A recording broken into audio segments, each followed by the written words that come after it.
boys have an X and a Y. You don't have to choose your sex. So I close with that.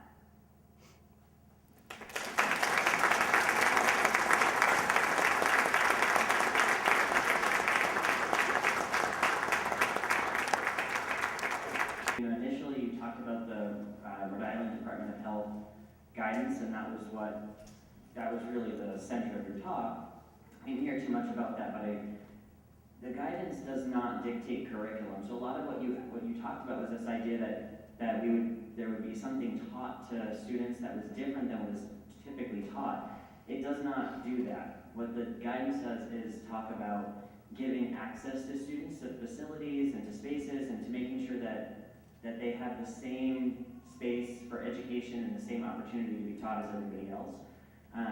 So I guess my question is about whether having access to that space is somehow dangerous to other students.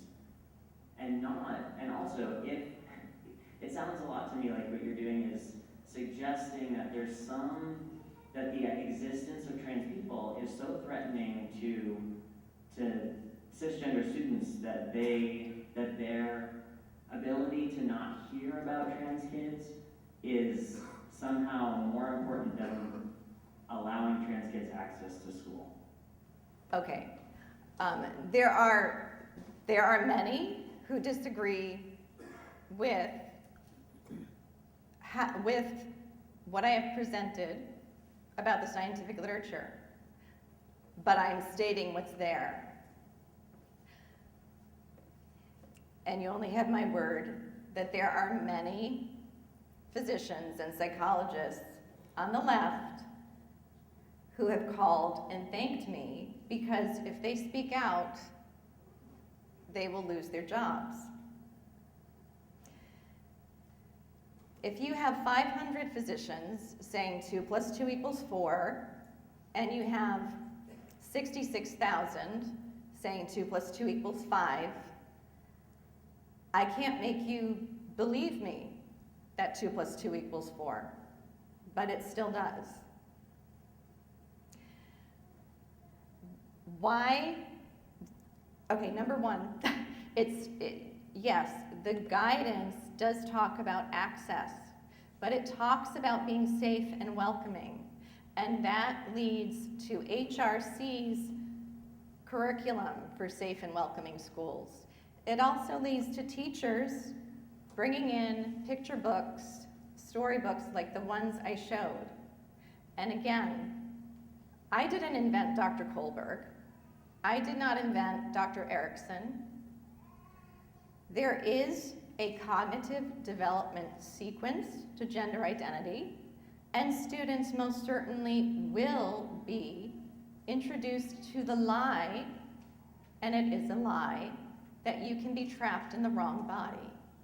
And I know this because there are school systems across America with parents who call me and tell me that their children between kindergarten and grade 3 come home frightened to think that they may be turning into the opposite sex.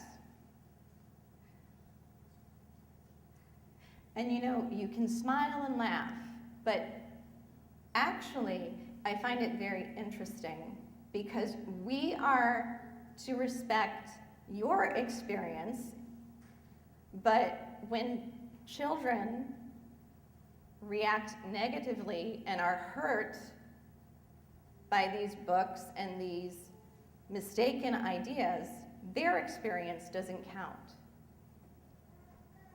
Well, what is your opinion on the new concept of gender fluidity and there being more than 2 genders? So again, people have a biological sex, period. That's it. That's what's in our DNA. That's what you're conceived with. Gender, there is no separate thing called gender or an innate gender identity that is hardwired in a person. It simply does not exist. Thoughts and feelings develop.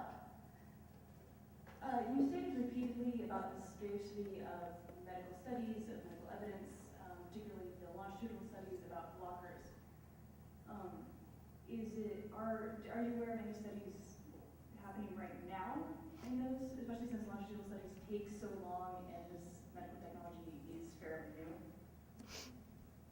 So what's different about this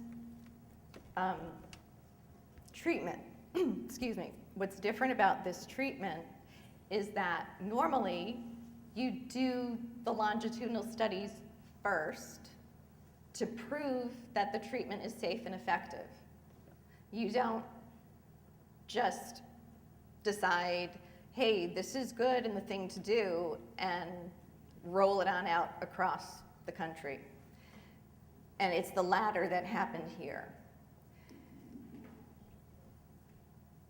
Is there a study going on now? Yes, but there's no control group.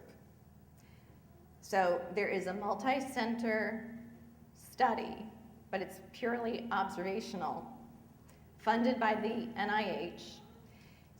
Every single child is on the hormones already, and they're following them out. But what they haven't done is have a control group.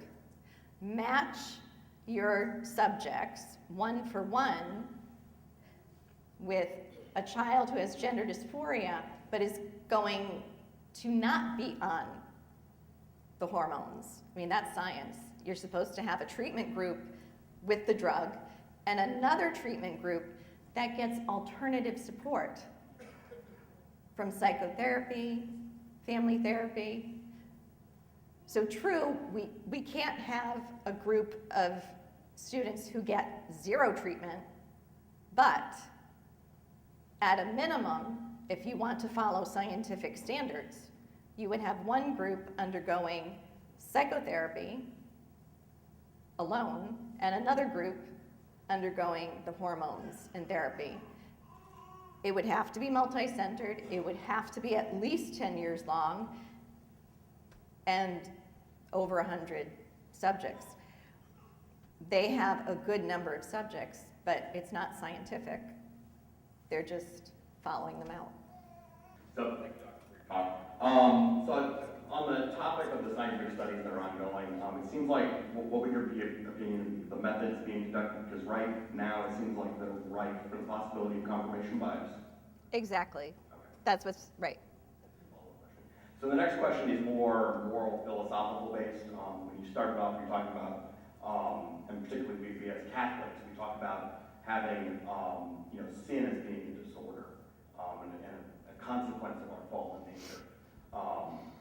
So do you think we're getting to a point in our society where we're no longer able to define what is disordered? I mean, we see things that, from homosexuality and now the transgender movement.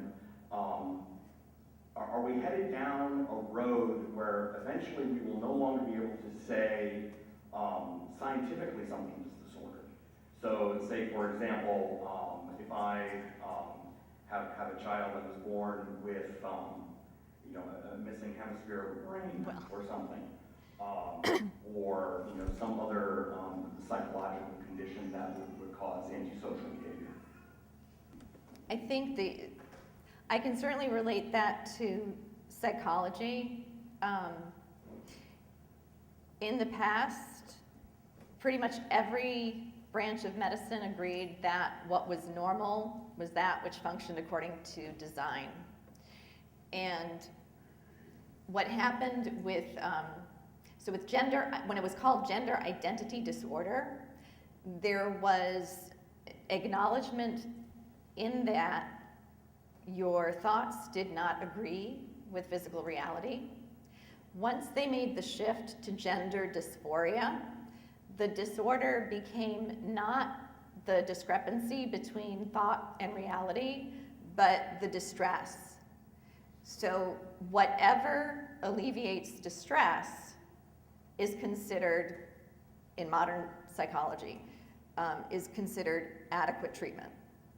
Whereas in the past, a psychologist would look at a person with gender dysphoria and say, okay, we've put you on hormones, you have the surgeries, you're feeling a little better, but okay, we got you feeling better, but your thoughts still don't mesh with reality. That's no longer the case. So I guess to answer your question, yes, to a degree. I don't know about the missing hemisphere part, but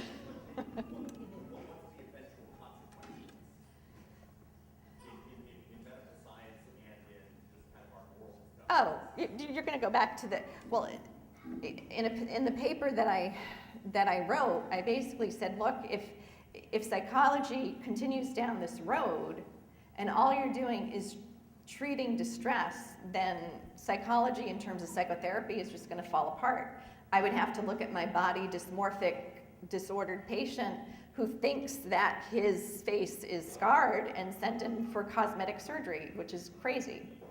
The anorexic patient, what would you have to do? Give him or her liposuction plus tube feeds? I mean, yeah, you could really, it would just be ridiculous to follow out. The question is, at what point do you give up on this distortion in order to stop making children suicidal? First, it is not a distortion to say you're born male or female. You're conceived male or female. That's the truth, and you don't lie to children. Secondly, there is no evidence that the truth is causing the suicidality. It is just as likely, and some would say more likely, that underlying either mental illness or dynamics in the family or child's life is causing both the depression and suicidal thoughts and the gender dysphoria. That the gender dysphoria is even the child's attempt to escape whatever the trigger is. Yeah, it's not about suppressing. It's about getting underneath and finding out what is causing the disruption.